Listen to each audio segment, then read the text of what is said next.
Hello guys, welcome back to my YouTube channel manga world. तो गाइज आज हम लोग डिवाइन एम्परर का नेक्स्ट एपिसोड यानी एपिसोड नंबर 3 को एक्सप्लेन करने वाले हैं। अगर आपने पहला और दूसरा एपिसोड नहीं देखा है तो चैनल में जाके उसे देख सकते हो, ठीक है ना। तो चलो स्टार्ट करते हैं बिना किसी बकचोदी के। तो हम लोग ने पिछले एपिसोड में देखे थे कि जो हमारे MC है वो जुबा से एक शर्त लगाने की बात कर रहा होता है। तो आज का एपिसोड यहीं से स्टार्ट होता है। तो जुबा हमारे MC से कहता है, शर्त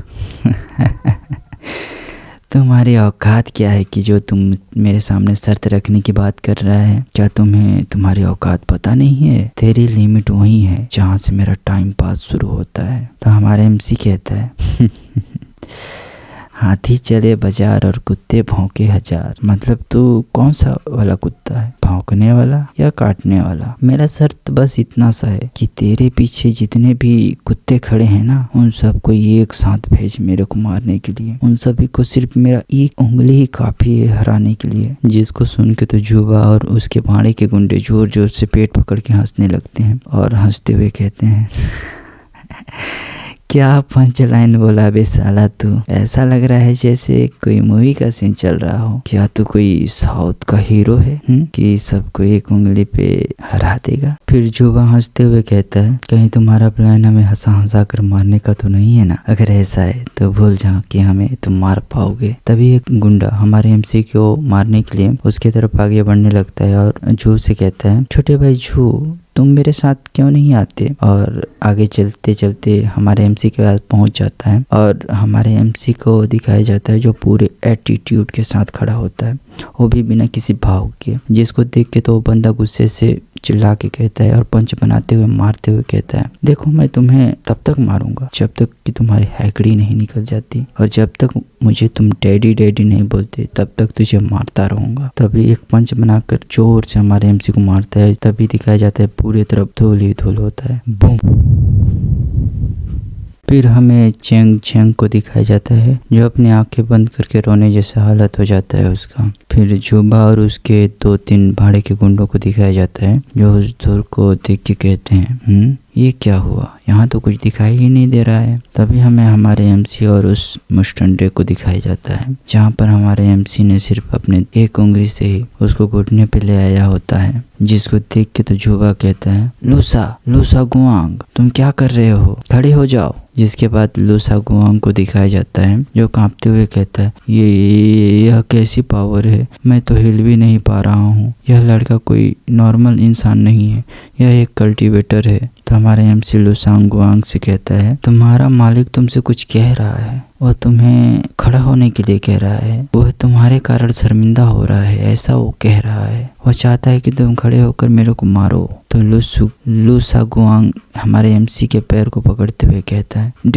डैडी मैं आपको डैडी कहता हूँ, डैडी के सामने झुकना शर्मनाक नहीं होता है। जिसके बाद हमारे MC लूसा गुआंग से अपना पैर छुड़वाते हुए कहता है, मुझे तुम्हारे जैसे नालायक बेटा नहीं चाहिए, चले जाओ यहाँ से। फिर लूसा गुआंग जुबा की ओर गुस्से में कहता है, वह कौन अंधा है जो मेरे पिता को छूना चाहता है? जुबा कहता है, लूसा गुआंग अगर तुमने मुझे छूने की भी हिम्मत की ना तो तुम्हें जरूर पता होना चाहिए कि बाद में परिणाम क्या होगा। फिर लूसा गुआंग जुबा को एक पंच मारते हुए कहता है, क्या मैं तेरे से डरता हूँ? मेरे पीछे कौन है तेरे को नहीं पता क्या? मेरे पीछे जो बंदा खड़ा है ना वो एक कल्टीवेटर है, उसके सामने तेरी झू फैमिली भी ना पानी भरते हुए नजर आएगा, समझे? इसके बाद लूसा गुआंग जुबा को एक और पंच मारते हुए कहता है, ये ले साले तो आज मेरे को मरवाने वाला था इसके सामने लाके। और हमारे MC की चापलूसी करते हुए कहता है, डैडी क्या इतना काफी है कि और इन लोग को धोऊं? फिर चेंग झेंग हमारे MC के पास जाकर कहता है, चियांग फेंग क्या आप सही हैं? क्या वास्तव में आप उसे एक डिसेबल के रूप में लेने वाले हैं? क्योंकि उसने आपकी वजह से जुबा को नाराज कर दिया है, जिससे जो फैमिली तो उसे कभी जाने नहीं देगी। तो हमारा MC कहता है, वे एक कुत्ते की तरह हैं जो फैमिली वाले, वे किसी से भी ऐसे ही नहीं फाइट कर लेते। तो हमारे MC चेंग झेंग को कहता है, चेंग जी आप पहले वापस घर चले जाइए, क्योंकि आपका घर दूर भी है और यहाँ देरी भी हो रहा है। मैं यहाँ सब कुछ संभाल लूंगा। तो झेंग जी कहता है फिर आपको भी तो सावधान रहना चाहिए, बहुत देर से वापस मत जाना, नहीं तो तुम्हारे चाचा जी तुम पे बहुत चिल्लाएंगे। फिर झुबा को दिखाया जाता है जिसकी मार खा खा के तो हालत खराब हो गया रहता है, जिसका पूरा चेहरा सूज गया रहता है, फिर भी उसकी अकड़ ठिकाने नहीं लगता और जाते जाते भी धमकाते जाता है, जियांग फेंग बस तुम रुको, और तुम साले लूसा गुआंग तुम्हारा काम तो तमाम हो गया समझो, तूने जो मेरे साथ किया है उसका पाई तुम लोग को चुकाना पड़ेगा। फिर लूसा गुआंग चापलूसी करते हुए कहता है डैडी, अरे नहीं गुरुजी, कृपया मुझे अपना डिसाइपल के रूप में स्वीकार करिए, मैं भी एक कल्टीवेटर बनना चाहता हूँ, आप इसके बारे में क्या सोचते हैं? तो हमारे एमसी मना करते हुए कहता है आपकी प्रतिभा बहुत कम है, आप कल्टीवेशन करने में असमर्थ हैं और इसलिए मैं आपको डिसाइपल के रूप में एक्सेप्ट नहीं कर सकता हूँ, गुड बाय, अलविदा। फिर हमें हमारे एमसी का सीन दिखाया जाता है जो तेजी से आगे निकल जाता है। फिर हमें जियांग फेंग की आंटी का घर दिखाया जाता है जो दिखने में काफी अच्छा दिख रहा होता है, ठीक है ना। फिर हमारे एमसी उस घर में जाते जाते मन में सोचता है क्या इस सर पर और भी कल्टीवेटर हो सकते हैं क्या? अगर ऐसा है तो मुझे ध्यान से देखना पड़ेगा। जैसे ही हमारे एमसी दरवाजा ओपन करने वाला होता है तभी एक जोर से ताना सुनाई देता है, जियांग फेंग क्या आपके पास वापस आने का चेहरा है? फिर उसकी कजन को दिखाया जाता है जो पूरे गुस्से में चिल्ला चिल्ला के कहती है जियांग फेंग तुमने जो स्कूल में किया है वो हमारी क्लास तक फैल गया है, तुम हमारे परिवार के लिए एक कलंक हो। फिर आंटी बोलती है जियाओए आप अपने चचेरे भाई से इस तरह कैसे बात कर सकते हो? तो चाचा बोलते हैं वह शुरू से ही लूजर रहा है, हमारे जियाओ ने जो भी कहा उसमें गलती क्या है? जो भी कहा सच्ची तो कहा है। तो हमारे एमसी कहता है आंटी सब ठीक है, इतने लंबे समय तक मेरा ख्याल रखने के लिए आपका बहुत बहुत धन्यवाद, अब मैं जा रहा हूँ इसलिए अब मैं आपको और परेशान नहीं करूंगा। तो आंटी कहती है जियांग फेंग तुम कहाँ रहने वाले हो, अगर कुछ हो गया तो क्या होगा? तो चाचा ताना मारते हुए कहते हैं जब वह इतना बड़ा हो गया है तो उसके साथ क्या ही हो सकता है। तो जियाओए हंसती हुई कहती है हाँ डैड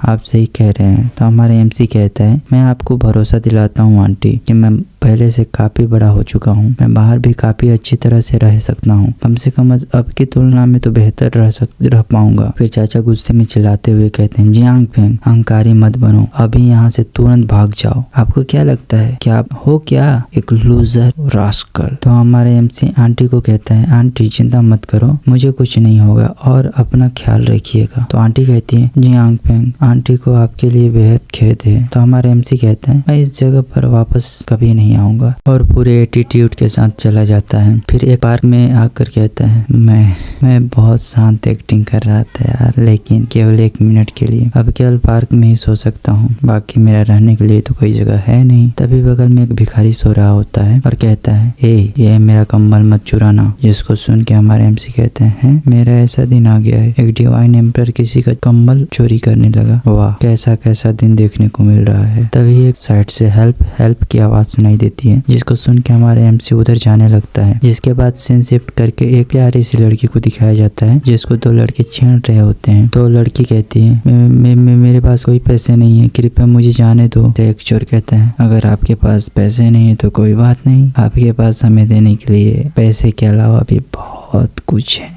यार टपकाते हुए कहता है आपके संतरे अच्छे से पके हैं कि नहीं, मैं टेस्ट करके बताऊं क्या? और आपके संतरे के अलावा हमें आपके समंदर में भी तो डुबकी लगाना है।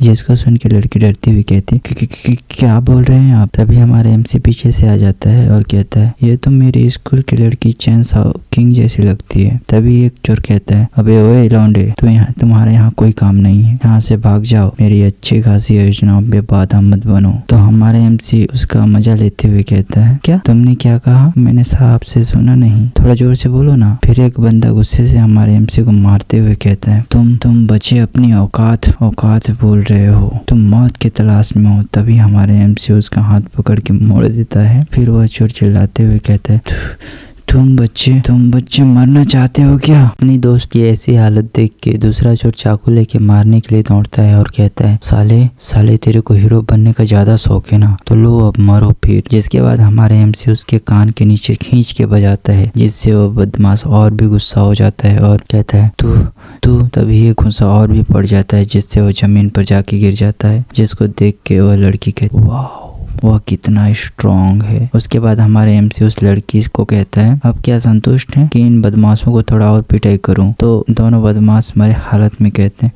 रुक जा भाई, रुक जा, अब कोई जरूरत नहीं है। फिर हमारा एमसी उस लड़की से कहता है, क्या आप ठीक हैं? तो वह लड़की कहती है, मैं ठीक हूँ और मदद के लिए धन्यवाद जियांग फेंग। तो हमारा एमसी शौक में कहता है, क्या आप मुझे जानते हैं? तो वह लड़की कहती है, मैं तुम्हें स्कूल में देखा है, हालांकि अब तुम बहुत ज्यादा स्ट्रॉन्ग और स्मार्ट दिखते हो। तो हमारे एमसी एक पोज मारते हुए कहते हैं, अरे ऐसा कुछ नहीं है। फिर वह लड़की कहती है, लेकिन आप इतनी देर रात में पार्क में क्या कर रहे हैं? तो हमारा एमसी एक ऑकवर्ड सा फेस बनाते हुए कहता है, कुछ खास नहीं, बात कुछ ऐसा है कि मैं अब बेघर हो गया हूँ, मेरे को मेरे घर से निकाल दिया गया है। तो लड़की एक्साइटेड होके कहती है, तो फिर आप मेरे घर आ जाइए, मेरे साथ रहिए। तो गाइज आप लोग से एक सवाल है, अगर आप लोग को कोई अप्सरा जैसे सुंदर लड़की आपको अपने घर में आके रहने के लिए इनवाइट करे तो आप क्या करेंगे? कमेंट बॉक्स में पूरा भर डालो, ठीक है ना? कमेंट बॉक्स में बताओ कि आप लोग क्या करेंगे। और हाँ, हमारा एमसी क्या करेगा वो आपको नेक्स्ट वीडियो में पता चल जाएगा। कहीं उनके बीच उनके घर में एक ही रूम में एक ही साथ कहीं कांड तो नहीं हो जाएगा ना? तो इसके लिए चैनल को सब्सक्राइब करके रखो ब्रो।